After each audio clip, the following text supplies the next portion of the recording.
we'll be talking about Tuatha De Danann, the story of Ireland's fiercest tribe. About Tuatha De Danann. The meaning of it: the folk of the goddess Danu were a supernatural race that arrived in Ireland during the time when the island was ruled by a group known as the Fir Bolg. Although Dan lived in the other world, they interacted and engaged with those living in the real human world. Dan frequently featured in the writings of Christian monks. In these writings, Dan are referred to as queens and heroes who are possessed magical powers at times. Some writers referred to them as Celtic gods and goddesses. The goddess Danu. Danu was in fact a goddess of the Tuatha De Danann. Now, strangely enough, there are no exact myths about the goddess Danu, so we know little about her. What we do know is that Danu is the most ancient of the many Celtic gods. It's thought that she might have represented the earth and its fruitfulness, where they came from. You'll often read articles that argue that the Tuatha De Danann hailed from a land that granted all those that lived there everlasting youth. I'm speaking, of course, about the ancient land of Tyr na Gog. If you remember the story of Oisin, the son of Fionn Mac Cumhaill, and his journey to Tyr na Gog, you'll remember that he traveled there overseas from Ireland.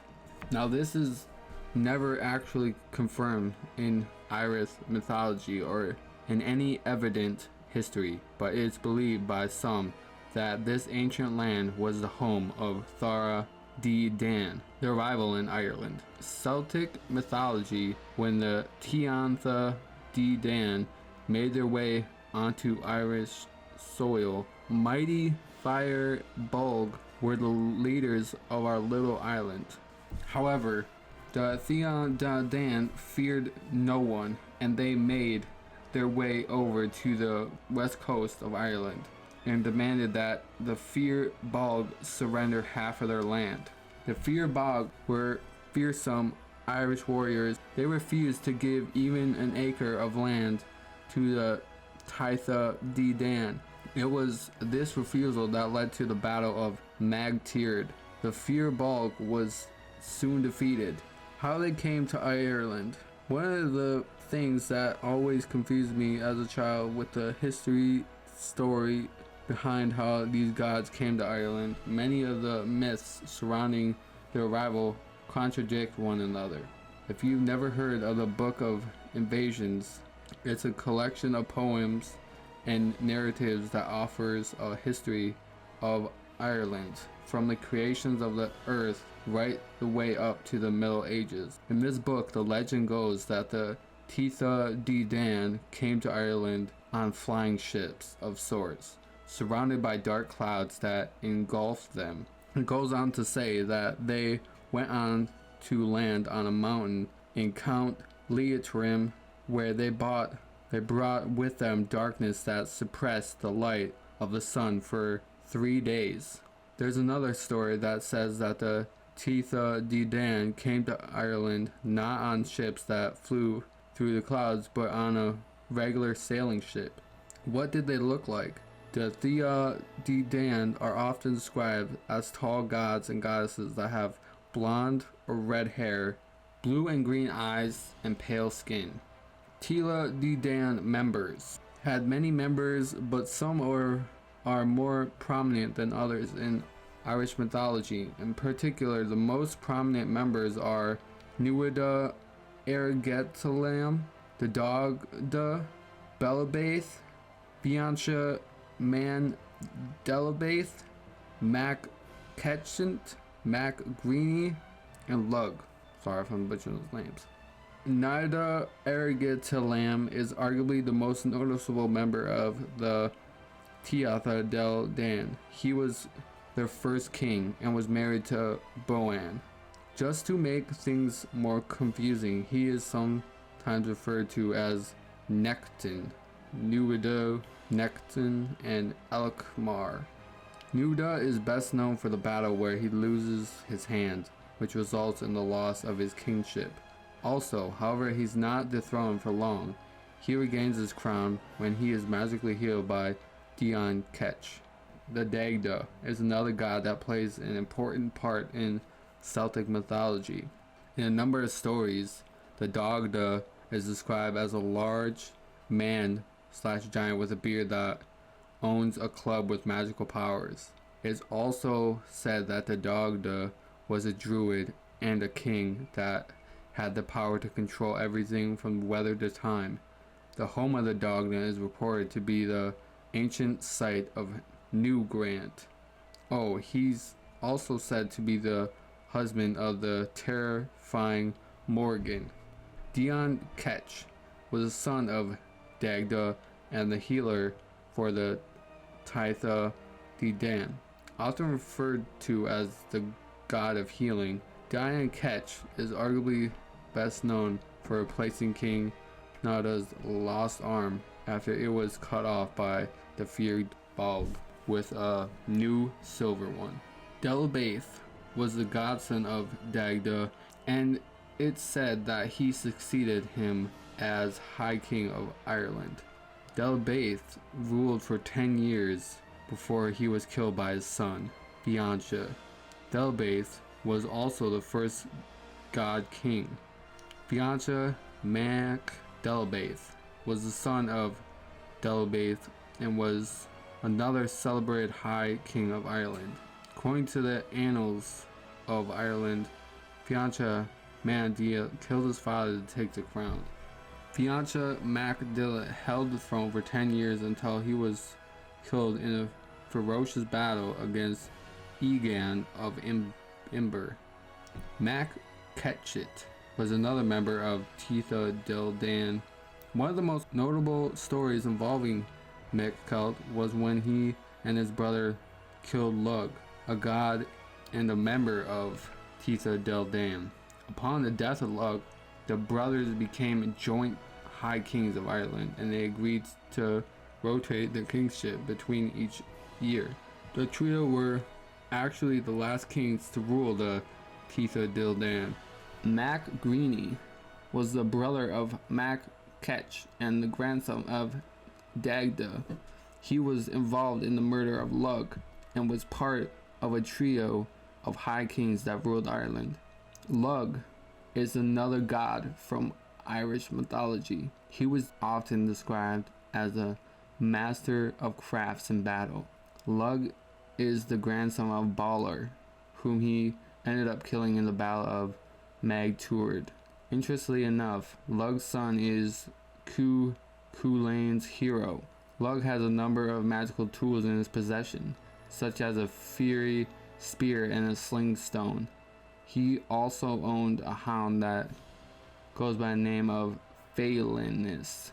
The four treasures of Tuatha De Danann. The Tuatha De Danann were widely believed to have immense supernatural powers that made them feared by many. Each hailed from one of the four places: Beyondus, Gorist, Muris, Fallis. It was while living in those lands that they are said to have amassed vast wisdom and power. When the Tuatha De Danann arrived in Ireland, they brought with them four treasures. Each of the treasures of Dale possessed incredible power that made them some of the most feared characters in Celtic mythology. Dagda's Cauldron, the Spear of Lug, the Stone of Fall, and the Sword of Light. The Dagda's Cauldron. Dagda's mighty cauldron had the power to feed an army of men. It was said that it had the ability to leave no company unsatisfied. The Spear of Lug. The Spear of Lug was one of the most feared weapons in Celtic mythology. Once the spear was drawn, none could escape it, and many warriors that held it wouldn't be defeated. The Stone of Fall, Lia Fail, or the Stone of Fall, is believed to have been used to pronounce the High King of Ireland. According to the legend, when a man worthy of kingship stood on it, the stone would roar with happiness. The Sword of Light. According to legend, when the Sword of Light was removed from its holders, no opposing enemy could escape from it. In the stories about Celtic mythology, the sword resembles a bright, glowing torch. Battle fought by Tuatha De Danann. They fought a number of battles that were well known in Celtic mythology. The first saw them facing off against a mighty Bolg. The second saw them come up against the Formians, and the third saw another wave of invaders, the Milesians, enter into the battle. The Bolg and the first battle of Tord. When the Tuatha De Danann arrived here, the Bolg ruled Ireland. However, the Tuatha De Danann feared no one, and they demanded half of Ireland from them. The Bolg refused, and a battle known as the First Battle of Tord began. At the time, the Tuatha De Danann were led by King Nuada. The battle was fought in the west of Ireland, and the Bolg were overthrown. During the battle, one of the Bolg managed to cut off the arm of King Nuada, which resulted in the kingship being turned out to a tyrant named Bress.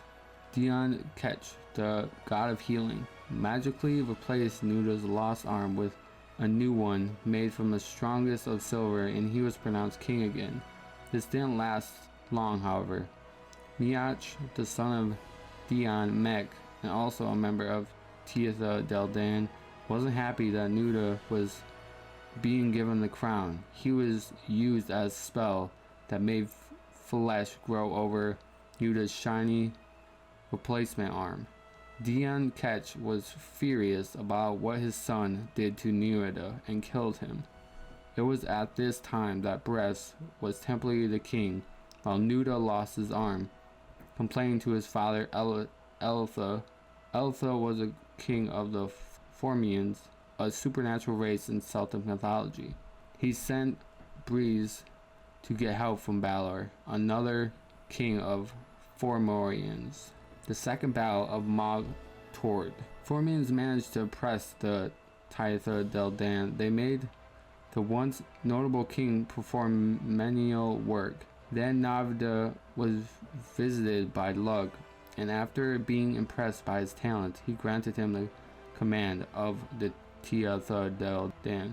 A battle commenced, and Nuada was killed by Balor of the Formorians. Lug, who happened to be Balor's grandson, killed the king, which gave the Tuatha De Danann the upper hand. The king was one and the only De Danann were no longer oppressed. Soon after, the tyrant Breeze was found.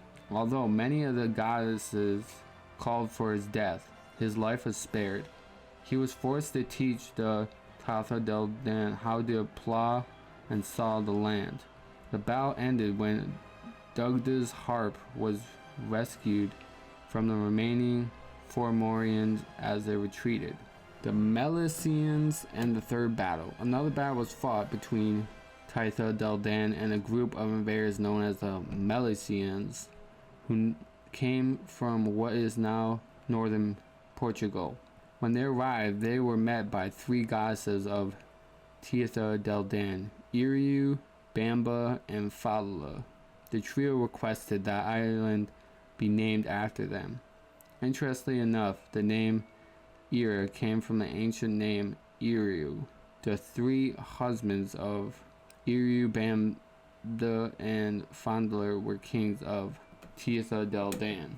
Mac Cool, Mac Ketch, and Mac Green asked that there be a truce for 3 days.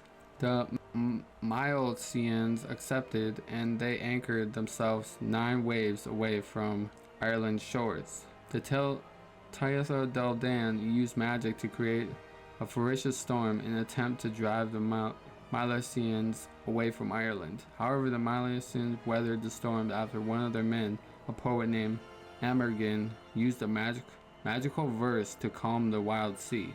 The Milesians, they made their way onto Irish soil and conquered the Tuatha De Danann, the city and the god of sea. The two groups agreed that they would rule different parts of Ireland. The Milesians would rule the island that laid above ground, while the Tuatha De Danann would rule Ireland below.